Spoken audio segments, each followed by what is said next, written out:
Welcome to American National Government Online. This is the plan for today. I'm going to introduce myself really briefly. I'm going to talk a little bit about political science and American government. I'm going to talk about this course specifically, and then I'm going to let you know where you should go from here. All right, let's get started. So, this is me. My name is John Phillips. I got my PhD in 2010 from Brown University. I'm an assistant professor here at Austin Peay State University. My research interests are kind of a smorgasbord of different things. I like natural resources. I like to think about property rights. I like democratic theory. And most recently, I've been getting interested in trying to figure out what are the causes of improvements in critical thinking among college students. I teach a lot of different courses for Austin Peay. I teach American government. I teach comparative politics, political theory, European politics, Middle Eastern politics, and power morality and international relations, to name a few. American national government fulfills a general education core requirement. It's also the gateway into the political science major. Now, political science majors end up in all sorts of careers because the major offers a pretty solid toolkit, including things like research skills, data collection skills, data analysis skills, data presentation skills, general oral and written communication skills, presentation skills, analytical skills, some strategic skills, and persuasive skills. That's a lot of skills. So yeah, we got skills in political science. Now, let's see if this sounds like you. What does a prototypical political science major look like? Well, they think fast on their feet, they're quick to analyze problems, they suggest solutions to those problems, they do all the necessary research to answer complex questions, they're capable of presenting facts and figures to support whatever their position is, they're usually skilled at persuading an audience, and they're good at working as a part of a team to make sure that organizational goals and responsibilities are met. So if this sounds like you, or sounds like somebody you would like to be, then maybe you've hit on the right course. Just to give you an idea of where political science majors work, it's not just in government, although there's a few of us in government. Barack Obama, Dick Cheney, Hillary Clinton, Condoleezza Rice, maybe these are people you've heard of. All of these folks definitely have worked in government. Also journalism. It turns out that a lot of newspapers, like the New York Times, don't hire journalist majors. They hire people who are experts in particular areas and then get them to do journalism on those areas. So Rachel Maddow, Anderson Cooper, Fareed Zakaria, these are all famous political journalists, and they are all political science majors. It's also true that politics and business are often intertwined with one another, and so lots of political scientists go on to achieve high positions in business. Terry Dial is the CEO of Citibank. Daniel Scheinman is the Senior VP of Cisco Systems. These are people who were political science majors but parlayed that major into a business career. More generally, a lot of our majors work in law firms and think tanks as high school teachers, law enforcement sometimes, certainly in public relations firms, in polling firms. They work in campaigns as well as in universities and consulting firms. So you can do a lot with a political science major. It's a very versatile kind of degree. Okay, what is political science? Political science is a scientific study of the processes of collective decision making. As such, political scientists deal in evidence, not just opinion. It's not just about spouting whatever your political opinion is.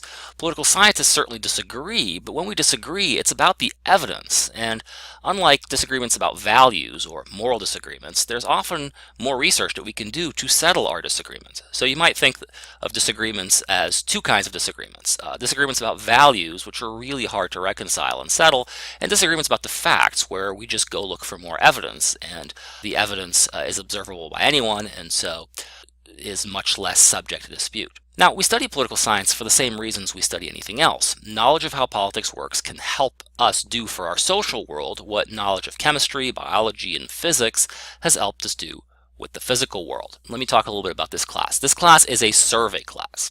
What does that mean? Well, a survey class means that we can't go into a whole lot of depth into a lot of these topics. We'll certainly try to not stay completely superficial, but we've only got 7 weeks, we only have so much time, and there's a lot of topics that we could talk about in American government. And each of these topics is very well researched and has a whole literature behind it, and hundreds of scholars publishing and researching in those areas. And so what that means is that we can only scratch the surface here.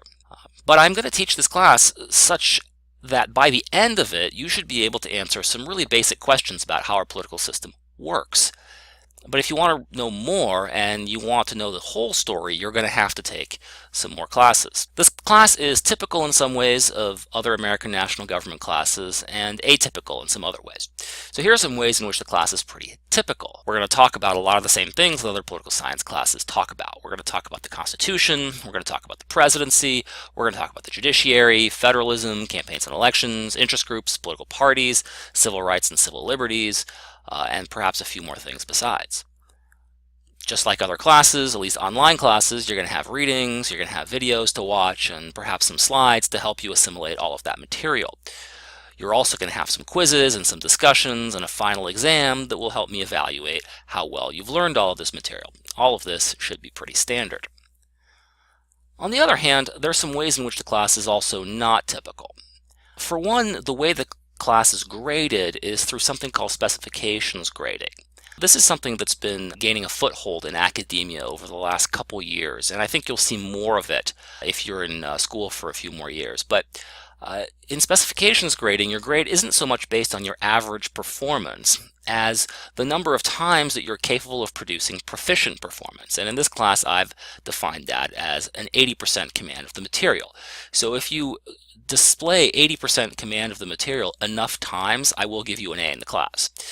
I explain all of this in further detail in a handout in your content section. So go have a look at that so that you don't have any surprises when it comes time to looking at what grade you might have in the class. Another way this class is atypical is this class is a 3-credit hour class.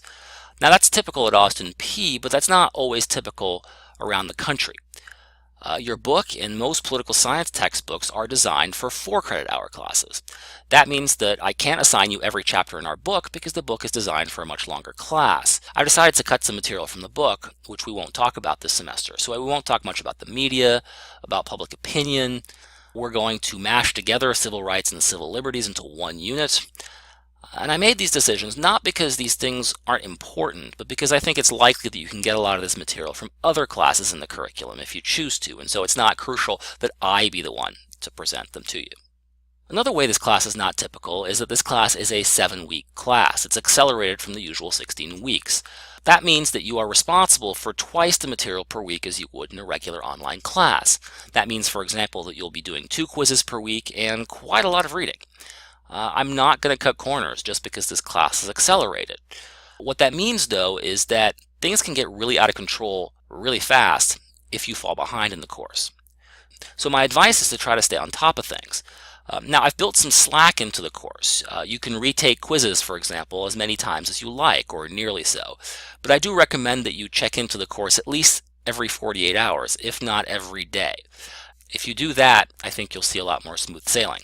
There's another way in which this class is not typical, but I think that, again, this is something that may change in the coming years. This class has a little bit of a comparative flavor to it. From time to time, I will present some ways in which other countries try to solve the same problems we try to solve. I'm an American, but I grew up overseas in France, and I think one of the things that experiencing other countries and cultures brings with it is a fresh perspective on your own country. There's a way in which, until you've seen how other people organize their politics, it's really hard to judge your own politics all that well. Certainly a knowledge of how other countries do things challenges your assumptions about the way things work or the way things are supposed to work, and it gives you a new appreciation of some of the things that you take for granted. So, let me sum up what I've said. Political science is a great major for people who are going places in the world. This class is a core requirement for the university, but it's also a gateway to the political science major. You're going to get most everything out of this class that you would a traditional American national government class, but maybe also just a little bit more. All right, where do you go from here? Now that you've listened to me go on for a while, it's time for you to be active again. Go read the syllabus and the document outlining how you're going to be graded in this class. Please introduce yourself in the discussion board, and it's never too early to get ahead on the reading. Most importantly, though, stay curious and enjoy the class.